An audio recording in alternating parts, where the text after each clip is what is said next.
Goa Organics వారి skin care, hair care, wellness products కోసం AP, తెలంగాణలో డిస్ట్రిబ్యూటర్లు కావాలన్న వివరాలకు స్క్రీన్ పైన ఉన్న నెంబర్కి కాల్ చేయండి. ఆన్లైన్ జూదం ప్రస్తుతం పట్టణాలు పల్లెలు అనే తేడా లేకుండా పట్టి పీడిస్తున్న మహమ్మారి.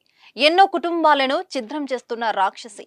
ఒకేసారి డబ్బులు సంపాదించాలని ఆశతో కొందరు, చెమటోడ్చి సంపాదించడానికి మొగ్గు చూపని సోమరులు మరికొందరు ఆన్లైన్ ప్రకటనల ప్రలోభాలతో ఉచ్చులోకి దిగి జీవితాలను నాశనం చేసుకుంటున్నారు.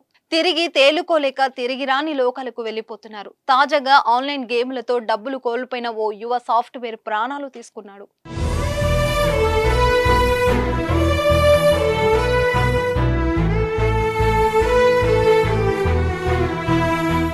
కరీంనగర్ జిల్లా గంగాధర్లోని మధురానగర్ కు చెందిన నాగుల లక్ష్మణ కుమారుడు పృథ్వీ బీటెక్ పూర్తి చేసి సాఫ్ట్వేర్ ఉద్యోగం సాధించాడు.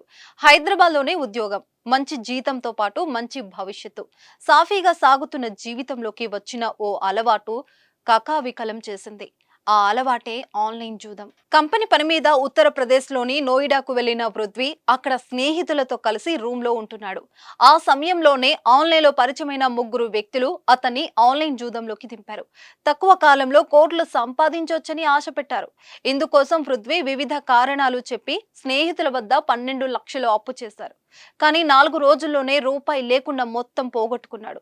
దీంతో తీవ్ర మనస్తాపానికి గురయ్యాడు. 15 రోజులుగా ఉద్యోగానికి వెళ్లకుండా గదిలోనే ఉండేవారు. అప్పులు ఎలా చెల్లించాలో తెలియక ఆందోళనకు గురై శనివారం రాత్రి గదిలో ఎవ్వరూ లేని సమయంలో ఉరివేసుకుని బలవర మరణానికి పాల్పడ్డాడు.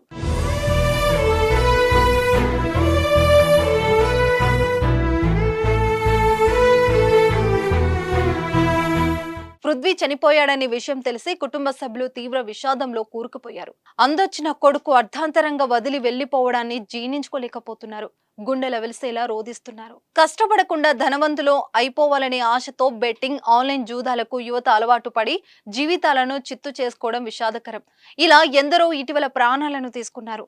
తమతో పాటు కుటుంబ సభ్యులను చంపేసిన సంఘటనలు ఆందోళనను కలిగిస్తున్నాయి. జూదం ఏదైనా ఈ ఉబిలోంచి బయటపడడమే ఉత్తమమని పోలీసులు, మానసిక నిపుణులు సూచిస్తున్నారు.